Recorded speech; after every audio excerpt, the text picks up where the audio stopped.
We are doing a deep dive today into something that might just be the single most consequential diagnosis of the U.S. financial system in decades. It's a big one. It really is. We're moving past the usual talk about budgets and, political battles. Right. We're hitting a cold mathematical reality. An academic concept that has, I think it's fair to say, officially crossed the threshold from theory into our day-to-day reality. To really get where we are now, we have to go back, way back to 1981.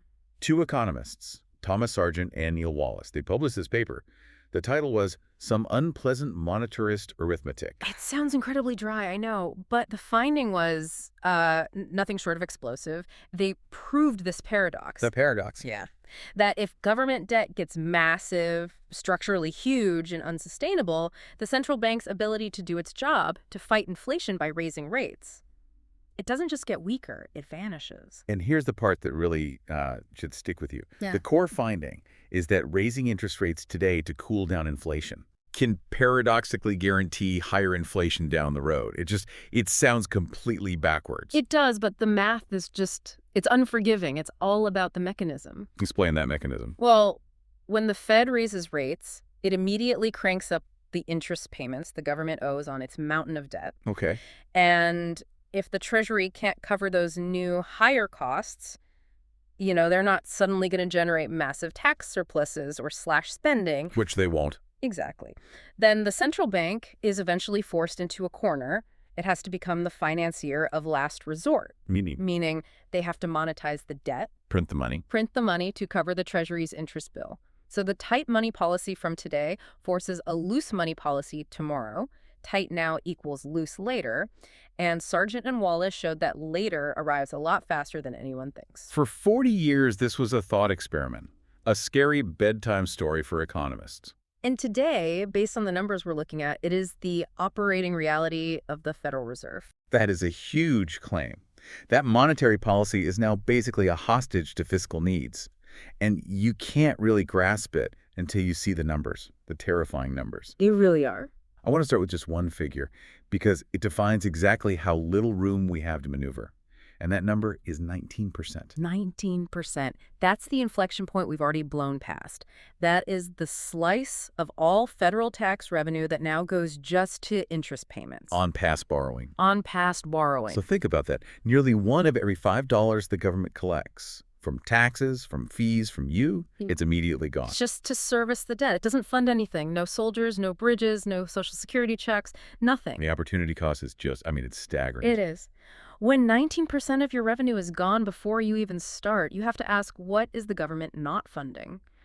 Or, more likely, how much more do they have to borrow just to stand still? And the growth rate of this one line item is just explosive.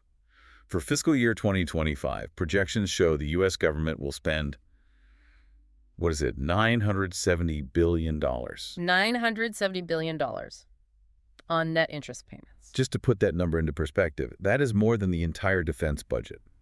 More. The defense budget is around $917 billion. So interest payments are now the fastest growing mandatory item outside of, the big entitlement programs. And here's the great irony, right? The Fed's fight against inflation for the last few years, it made the whole situation worse. It poured fuel on the fire. We saw that for every time the Fed raised rates by 100 basis points, that's 1 percentage point, it added about $350 billion to the annual deficit. The very act of tightening to restore price stability just accelerates the government's slide toward insolvency. It's a feedback loop. And that loop is why we're having this conversation. Exactly. When the central bank cannot do its main job, price stability, without bankrupting the state, we have officially entered a regime of fiscal dominance. The Fed's target shifts from inflation to, government solvency. That is such a powerful designation. So let's unpack that. Yeah. This flipped relationship between the Fed and the Treasury. Who's really in charge now? It's the critical question. For decades, we lived in what you'd call monetary dominance. Economists called it a Ricardian regime. Right. In that world, the Fed is the strict parent. It leads. It sets interest rates purely to keep prices stable. And the Treasury and Congress, the fiscal authority, they have to follow. They have to adjust taxes, adjust spending to make sure the debt is sustainable at whatever rates the Fed sets. The Fed imposes the discipline. So then how does fiscal dominance work, the non-Ricardian regime? It's a complete inversion of that. In fiscal dominance, the Treasury is the rebellious teenager who's got the car keys. I like that analogy. They lead. They set a path for spending and taxes that is just unsustainable, and they do it regardless of the debt. And the central bank is then forced to accommodate. Wow.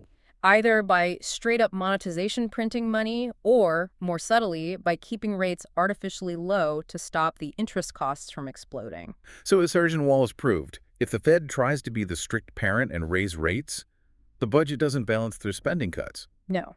It balances through the inflation tax. The government finds a loophole, and that loophole is paid for by diluting the value of your money. And the size of this fiscal prison we've built for ourselves is, well, it's staggering. Let's ground this in the raw data, because the bond market, it trades on math, not on political promises. It never does. Current U.S. debt has now passed $37.6 trillion. An almost incomprehensible number. And our debt-to-GDP ratio, what we owe versus what we produce, is 125%. And it's so important to remember that 125% is higher than the previous record. That was 106% in 1946, right after World War II. But the context is totally different. Completely different. Yeah. The 1946 debt was temporary war debt. Everyone knew it would end and we'd have a massive growth boom. Today's debt is structural. It's entitlements, it's spending that we have zero political will to actually cut. Which locks us into that self-reinforcing spiral you mentioned. The doom loop. Rising interest costs mean more borrowing just to pay yesterday's bills. That increases the total debt, which drives up future interest costs. And on it goes. And it's speeding up. The average interest rate on all that debt has climbed to 3.36%. Some analysts project that if we stay on this path, with rates where they are, the interest cost over the next decade could rise by another $1.6 trillion. Wow. The treadmill is just running faster and faster. And adding to this whole mess is the Fed's own financial weakness. It's not just the Treasury that's bleeding. The Fed is too. This is a critical point that I think most people miss. For years, from 2008 to 2021, the Fed was a huge profit center for the government. Right, they sent money back to the Treasury. Billions. About $75 billion a year on average. That's gone. That whole revenue stream has just vanished. Because when they hiked rates so fast, they started paying more interest out to banks than they were earning on their old low-yield bonds. And the damage to their own balance sheet is... Yeah. It's kind of shocking. Yeah. The Fed is sitting on $1.06 trillion in unrealized losses. Unrealized, yes, but the number is real. And if you compare that $1.06 trillion loss to the Fed's actual capital base, which is only about $44 billion, Okay.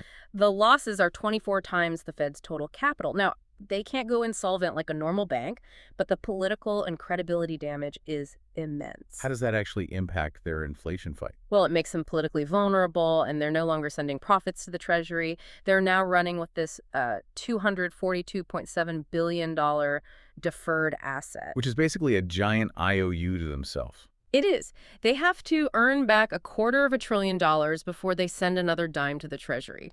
So a revenue source the Treasury counted on is gone, which means the Treasury has to borrow more to fill that gap. A shadow deficit. It's a closed loop of doom. It's absolutely a closed loop, and it creates this implicit pressure, this sort of unconscious bias for the Fed to lower rates too soon. Whether inflation is really beaten or not, it's a nod to the political reality. And history gives us plenty of warnings about what happens when this pressure cooker explodes. These aren't just theories. They're blueprints for disaster. First, let's look at the U.S. during World War II. From 1942 to 1951, the Fed was basically ordered to cap rates. Short-term at, 0.375%, and long-term at 2.5%. Right, to finance the war cheaply. The Fed became an engine of debt monetization, period. And the result? Predictable. It was delayed by wartime price controls. But once those were lifted, inflation just erupted. It hit 18.3%, a direct result of fiscal dominance. Then you have Japan. For 30 years, they've been trapped. Completely trapped. 250% debt to GDP. They use yield curve control to pin rates near zero because any real rate hike would bankrupt the government. The result has been decades of stagnation. Monetary policy is a servant to fiscal needs. And maybe the scariest, most recent warning shot, was the UK gilt crisis in 2022. That showed how fast things can unravel. So for our listeners, a gilt is just a UK government bond, like a treasury bond. What happened? The government announced a huge package of unfunded tax cuts, and the market just revolted. A complete loss of confidence. 30-year gilts spiked 160 basis points in just 3 days. Wow. The market saw the spending promises, saw no funding plan, and just instantly demanded a massive risk premium. And that threatened to bring down their whole pension system. Exactly. So the Bank of England, even while it was trying to fight double-digit inflation, was forced to U-turn and become the buyer of last resort. They had to start printing money again to stabilize the market. The lesson is crystal clear. The bond market becomes the executioner, and it moves fast. So if the Fed has lost its freedom, what does this new world of fiscal dominance mean for you, for the saver, the investor? Well, if hiking rates is too dangerous, the government has to find other ways to manage the debt. The most likely outcome is a return to something called financial repression. Which means keeping real interest rates negative.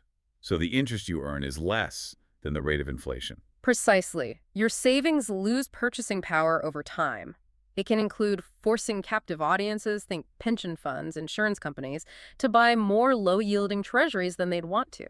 It's a subtle but relentless transfer of wealth from savers to the government. It's a hidden tax on capital. That's the perfect way to describe it. And the consensus from major economic thinkers is getting pretty dire. Larry Summers calls this a consequential self-inflicted wound. Mohamed El-Ouaran warns we're in a behavioral trap that leads to sticky inflation, where that 2% target becomes, basically unreachable.